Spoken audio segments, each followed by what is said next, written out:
Have you ever reconnected with an old friend, only to be horrified of who they've became? I had a best friend from 7th grade on. We were inseparable, had matching tattoos, bought a mini school bus together, painted it green. She lived with my grandparents for a while in high school, because her mom threw her out. Right before I went to college she started using drugs, and naturally, I was worried/devastated. I was also a prude back then, but then again, crack is never cool. I went to a bar for my 21st birthday in my hometown, because I'm born around Christmas, and it was winter break. Unfortunately, none of my other friends were 21 at the time, so I was just kind of sitting at the bar drinking Bay Breezes with my mom. I decided to call my old friend up. When she showed up she was so burnt out that she could hardly form a sentence. She was really fucked up on something too. I remember feeling like someone punched me in the gut. I still miss her. During my teenage years, my best friend was a guy named Bob. Bob and I were skater kids back in the mid-90s, which wasn't very common in my area. We weren't outcasts or anything, we both played sports, but we definitely didn't fit the Abercrombie mold that most of our peers were in. We drifted apart when we graduated, he delved deeper into drugs and we just kind of lost contact. I'm 31 now, and so is Bob. My wife and I were feeling all kinds of lazy on a Friday afternoon. Our kid was with my mom for the night, so we decided to change into our pajamas at 6 p.m, order food in, and basically lounge around doing diddly squat all evening. Sometimes it's the little things, guys. Anyway, I call up my local pizza joint and order a couple medium pies, since my wife likes that cardboard thin crust shit with white sauce and I actually like pizza. To each their own. Except when it comes to pizza, we are doing our best sloth impressions on the couch in the living room, catching up on Mad Men and Breaking Bad. Don't spoil them, I'm still behind. When the doorbell rings, my wife restrains the 35 pounds ball of fluff we call a dog, and I head to the door with the cash in my hand for the pizza guy. I open the door, when lo and behold there's Bob. Now, Bob was always slender, but he never looked sickly as a kid. When I opened my door I didn't recognize him. He had pock marks on his face, his hair was long and greasy, he looked frail and unhealthy. $20. $50, right? Here's $25. All you bud, I said as I extended my hand for the pies. Optical delusions? Optical delusions last name? He choked out in a gravely voice that shouldn't come out of a 30-year-old. Yeah. Sorry man, do I know, holy shit Bob. The realization hit me like a butt hitting a windshield. This used to be one of my best friends, and now he looks like a fucking meth addict. Yeah man, how you been? He wheezed, each word slurred and sputtered out, as if he'd forgotten how to speak, his lips barely moving, his mouth slightly agape, slack-jawed. He picked at one of the pockmark scabs while he waited for me to answer. Good. I'm married, wife, had a daughter in October. Things are pretty good man. How about you? I instantly regretted asking, but common social courtesy had taken over, and I didn't feel like I was talking to a friend, but a stranger in a friend's abused, deteriorating frame. Not too bad. Still living with pops in city we grew up in. Just working and chillin'. No.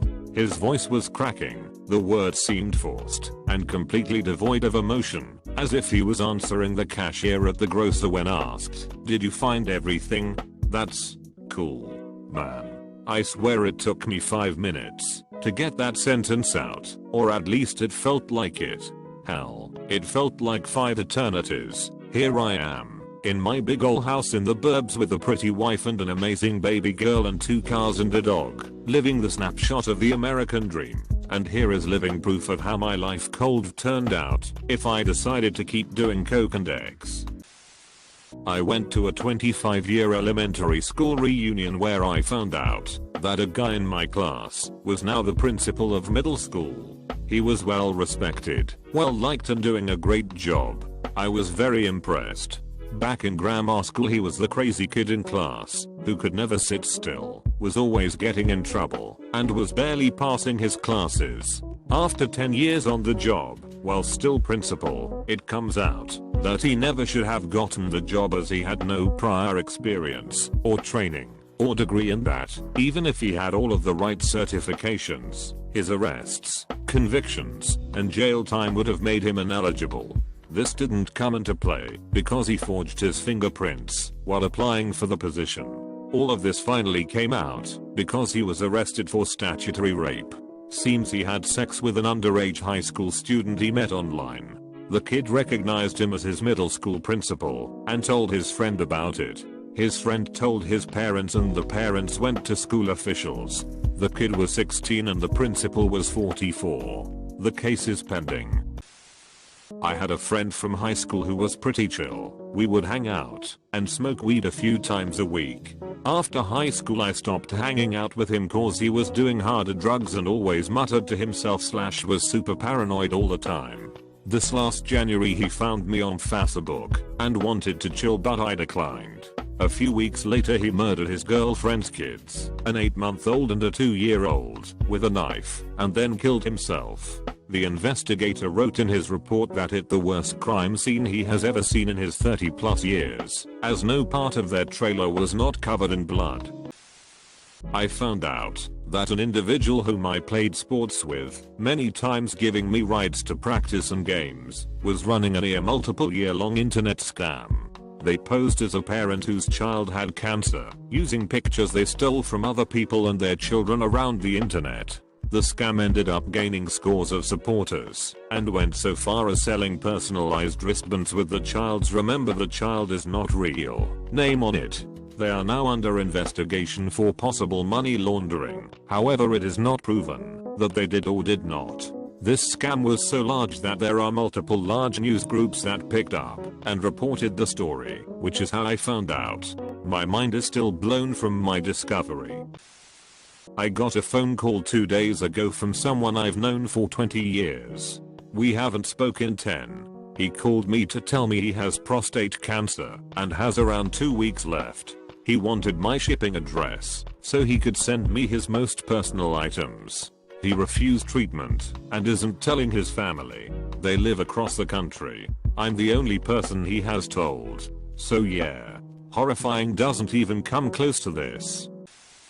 When I was younger, 5 to 9 years old, I had a neighborhood friend who had a very negative view of herself and struggled in school. She asked me for help once, and we made a habit of going straight from the bus stop into the woods behind her house to go hiking and do our homework. This carried on for years and is what I attribute to my love for the outdoors. When I was 10, my parents split and I had to move away. She told me she was afraid that she wouldn't do well in school anymore, and I assured her that she would be fine and that I'd be in touch. I didn't keep in touch. This was in the 80s, and I was too young to understand how important those years can be. Flash forward to 2 years ago, and she finds me on Facebook. Yup, she's a stripper. And before I get any questions about it, yes, she's incredibly hot now, but I'm very happily married to someone even hotter. 2 years after we broke up, an ex contacted me out of the blue, and we decided to hang out. While dating, we'd talked a lot about dropping out of high school and getting our jets so we could go to college early. I never did either one, and he decided it'd be a good plan to drop out but never get his jet.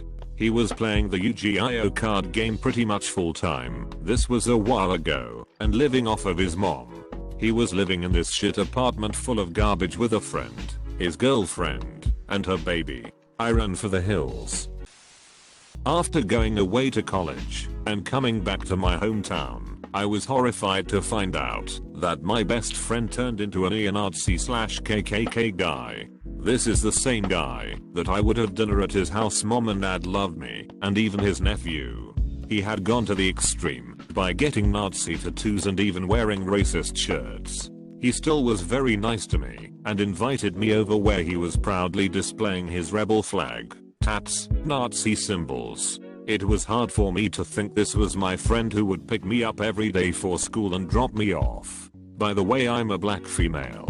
I still somewhat talk to his sister and parents. My husband ran into an old friend and invited him over to hang out. It had been about 5 years since he had seen him, The old friend shows up with the sketchiest hoe bag you can imagine. Missing teeth, saws, the whole nasty set. The chick makes a beeline for my bathroom and spends like 45 minutes in there before bolting to my patio and puking over my balcony. I had had enough, so I kicked them out. As they were leaving, they looked around my apartment and said, "You have really nice things, we will be back." When I went into my bathroom, I found an orange cap from a syringe on the floor. TL. Doctor, if it has been 5+ years since you have seen someone, do not invite them to your place.